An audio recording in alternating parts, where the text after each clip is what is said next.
Thanks for joining me today, Tsahi. Let's talk about TCP and WebRTC.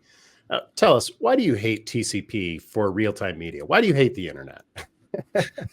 I think TCP is great. It's just not a thing that you need for sending media in real time. Okay. Yeah. So the way it works and the way most of the things that we do on the internet work is that we send a request, we get a response. Either the request or the response are almost always sent over TCP. Ignore HTTP3 for now, it's unimportant. Okay.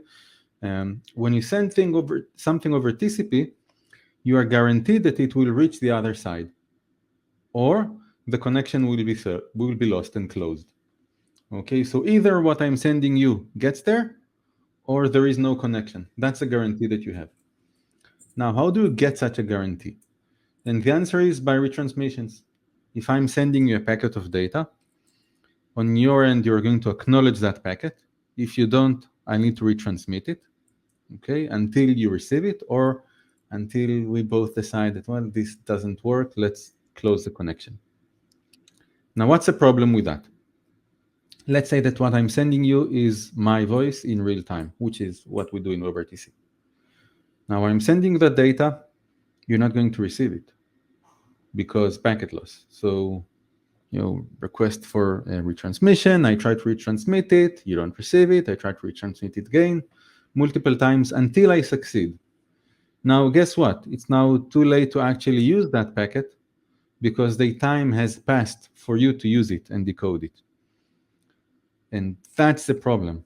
Okay, in WebRTC, we have mechanisms inside WebRTC to decide when to retransmit, when to decide to drop the packet and move on, when to use forward error correction, or when to just get a new keyframe in video. All of these mechanisms are there because we know that if something is lost, it might be lost forever, and there is no need for us to try to retransmit it. So that's the beginning of it. Mm-hmm. Now, let's say that I'm using TCP on top of WebRTC. I've actually sent you the data that I want, but you're not receiving it. Eventually you will. What does that mean? That I'm going to use bandwidth to send data that you're not going to be able to use. You know that you're not going to use it. I know that you're not going to use it at some level, okay? But I'm still going to invest the time to send it to you because it is over TCP. Why? I don't have any control over that retransmission mechanism. And that's where we're losing a lot of the control. Now, when do you have packet losses? When things are bad in the network. What does that might mean? That there is congestion. So I don't have enough bandwidth to begin with, but I'm using bandwidth to send retransmissions that are not needed. And I'm inside this loop of doing things that are not needed that exasperate the problem. They make it worse than it already is. Mm-hmm. Because we're using TCP and TCP is so reliable, we don't want that. So instead of being able, for example, to drop bitrate really, really quickly for video, because of that big frame that we're trying to send over HD or whatever, I'm going to finish sending that frame that you're not going to use because it's too late, before I start reducing the bitrate to where I can actually use it to send lower bitrate of video. Okay, so what happens with TCP is that it ruins our ability to manage the bandwidth dynamically, really, really quickly, and we end up wasting resources of the network when we most need them. And that's why I TCP for WebRTC. Yeah, so we get into this bad loop where we would prefer, with a video call, we would prefer to have lower latency, even if it means a little bit less quality or occasional dropped packets. That's more important to us. Yes. And as opposed to other situations, like maybe in signaling, where it's often use something like WebSockets that's based on TCP because you want to guarantee delivery of packets, right? That's more important in that scenario. Yes, I'm fine if the answer button that I pressed will take 100, 200 milliseconds more because of TCP retransmissions. Right. We're not going to notice that. Yes, even half a second would be better than nothing at all. Yeah.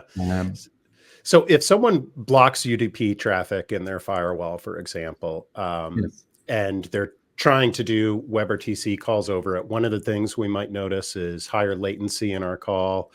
In our conversation, which might lead to us talking over each other, right? What other things might you notice if someone has done that to your network and you're having So, WebRTC problems? let's start with this. If the network is good, you won't see a problem. So you'll say, Tsahi is stupid. He said TCP is no good, but it works well for me. Well, it does, but the challenge won't start when TCP is there. It will start when you have packet losses and TCP running together. That's where things will get screwy. And for example, if you look at the statistics, you don't see packet losses like running very low. There will just be a burst of packet loss because, well, that's life. There is reliability, but at some point you simply lose these packets or discard them or do something bad with them. So the whole statistics will look differently than they usually do. So that's one thing that you'll notice. The other thing is, well, I would say this: if you are in a contact center, what I've noticed along the years, especially with the customers that we have in TestRTC, they end up coming and saying, well, we don't use TCP. We don't use turnover TCP. No, it's not there. We use UDP or nothing at all. It's Why? Because we're a call center. The agents, this is their work. They're employees. We expect them to have a network that supports UDP, or they can't work here. They need to solve that problem. Right. Now, you won't see that in video meetings or in UCAS, Unified Communications, because I'm not sure the people are, where they are, what they're doing. It's not call center agents. So it's more of a best effort kind of a solution. And there, yes, we're going to use turn TCP and turn TLS because the alternative is nothing at all. So you can have a bad call or no call. Choose. Call centers would choose no call. Unified Communications would choose bad call, usually. Now, what would I do in such a case? If I were the engineer, for example, and I know that this call is a call over TCP, I would be more aggressive in bandwidth estimation in terms of dropping it down and using lower bit rates than I would with UDP. So if I say, I'm going for 2 megabits per second in my calls for UDP, I would say 1.5 for TCP. Why? Just because I want to be in a safer position. So I'll try to use less than what the bandwidth estimation would even give me. Because again, if I hit these issues of packet losses, they're going to kill me, and I'm going to find that a lot later than I would with UDP. So it might affect how we configure, say, simulcast in our application, as we talked about last month, or how quickly we just turn off video entirely, if that's an option in our application, and try to go with an audio-only call. So, so lots of factors here, and this is a matter of other things. Go ahead. Would you ask for a NAC message or an RTX message over TCP? No. Because TCP does that for me, so why would I do that? Would I enable FEC for the error correction? No, because I've got retransmission automated by this. So there are also mechanisms that you would do over UDP to improve video quality that you should disable if you end up on TCP, because it's not that they're not good for you, they're bad for you.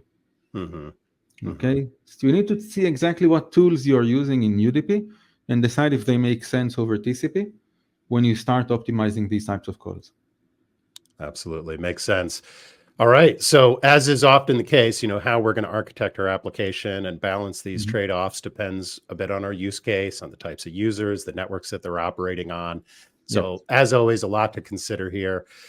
So thanks for sharing your insights with us today, Tsahi. As always, to learn more about Tsahi's work, you can check out bloggeek.me. And to learn more about future episodes of WebRTC Live, check us out at WebRTC.ventures. Thanks a lot, Tsahi. Thank you, Arin.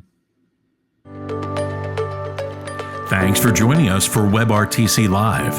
Visit our website at WebRTC.ventures to learn more about our custom design and development services, and to learn more about upcoming episodes of WebRTC Live.